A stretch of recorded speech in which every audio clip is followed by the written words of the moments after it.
அண்ணன் உள்ளிட்ட அனைவருக்கும் அன்பு வணக்கம். அண்ணன் இசக்கி கார்வன் அவர்களுடைய தயாரிப்பில் என்னுடைய சகோதரன் கிட்ட அவர்களுடைய இயக்கத்தில் வெளிவருகிற ஆர்டி திரைப்படம் வெல்ல என்னுடைய வாழ்த்துக்கள். கிட்டவர்கள் சொன்னது போல தமிழ் வரலாறு, தமிழ் இனத்தினுடைய வரலாறு சரியாக பதிவு செய்யப்படலை. ஆனால் தமிழ் இனத்திற்கு எதிரான வரலாறு திட்டமிட்டு பதிவு செய்யப்படுகிறது. தொடர்ச்சியாக கடந்த ஓராண்டில் மட்டும் ஒரு 3 படங்கள். முதலில் ஃபேமிலி மேன் என்ற ஒரு வெப் சீரிஸ் வந்தது. எவனோ ஒருத்தன் இந்த இனத்துக்கும் மொழிக்கும் பண்பாட்டுக்கும் கலாச்சாரத்துக்கும் சம்பந்தமே இல்லாத ஒருத்தன் நம்மளை பற்றி படம் எடுக்கிறான். இந்தியா முழுக்க அதை விநியோகம் பண்ணுறான், பெரிய வசூல் நடத்துகிறான். திருப்பி ஜாட் அப்படின்னு ஒரு திரைப்படம், இந்த இனத்திற்கும் மொழிக்கும் பண்பாட்டுக்கும் கலாச்சாரத்துக்கும் சம்பந்தமே இல்லாத ஒருத்தன் நம்மளை பற்றி படம் எடுக்கிறான், பெரிய வணிகம் பண்ணுறான்.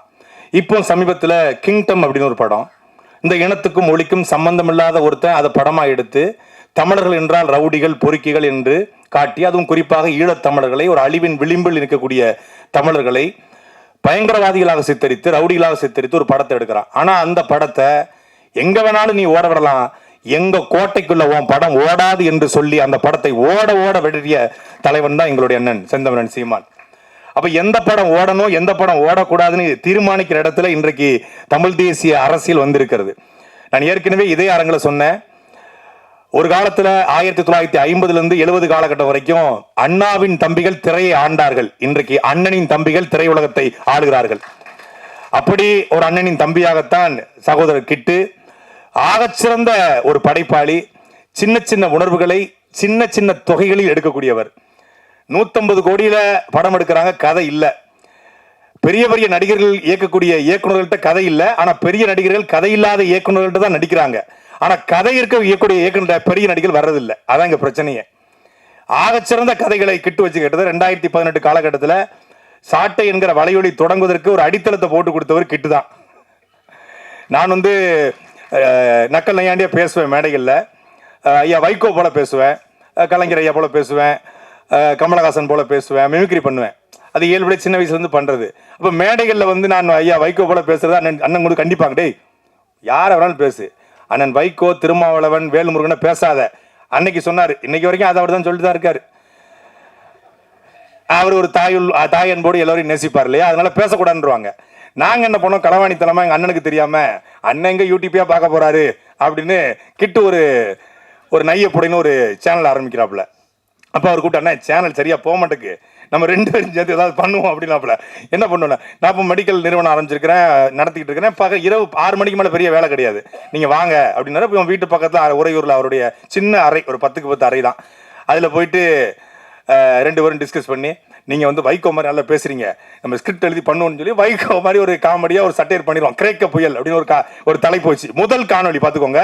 ஒரு சேனல்ல ஒரு 2-3 காணொலி தான் வெளியிட்டு இருக்காப்ல. முதல் காணொலி 2 பேரும் எடுத்து 2-3 நாள் தூங்காம கிடந்து வீட்டுக்கே போகாம இரவு முழுக்க ஒரு ஷூட் எடுத்து பெரிய திரைப்படம் டீசர், அதுக்கு ப்ரோமோ அப்படிலாம் வெளியிட்டு எல்லாம் பண்ணி இன்று மாலை கிரேக்க புயல் வெளியூர்னு போட்டோம். அது சமூக வலைதளங்களை பத்தி எரிஞ்சுக்கிட்டு இருக்கு. அந்த நேரம் பார்த்து வைகோ எங்களை பேச, வைகோக்கு எதிராக எங்க ஆளுக்கு அப்புறம் நிக்க அப்படிங்கும்போது ஒரு பெரிய இது இருக்கும்போது நாங்கள் இந்த விட மொத்த தமிழ் தேசிய மக்களும் கொண்டாடிக்கிட்டு இருக்கேன்.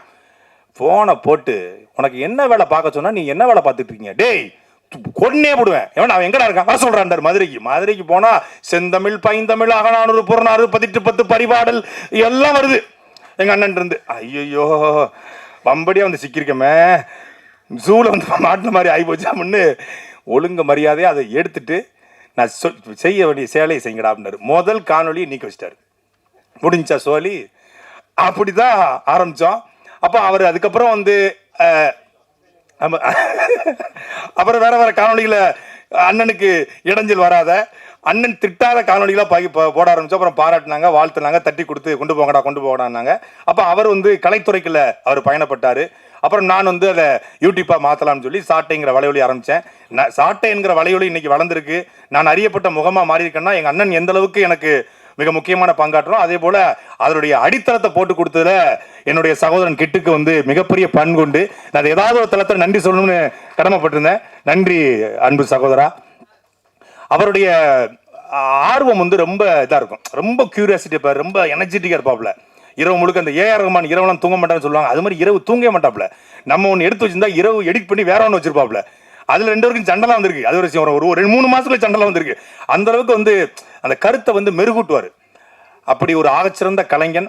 அவன்கிட்ட வந்து உண்மையிலேயே ஒரு 50 கோடி ரூபாய் கொடுத்து ஒரு வரலாறை பதிவு செஞ்சு வந்தா ஆகச்சிறந்த வரலாற்றை தமிழ் இனத்தினுடைய வரலாற்றை பதிவு செஞ்சிருவான். அப்படிப்பட்ட ஒரு இயக்குனர் என்ன பெரிய தயாரிப்பாளர் சிக்கல இந்த தயாரிப்பாளர் பெரிய தயாரிப்பாளராக வந்து ஆகச்சிறந்த படைப்பெடுப்பாங்க. இன்னும் கொஞ்ச நாள் தான் அண்ணனுடைய காலம் பிறக்க இருக்கிறது.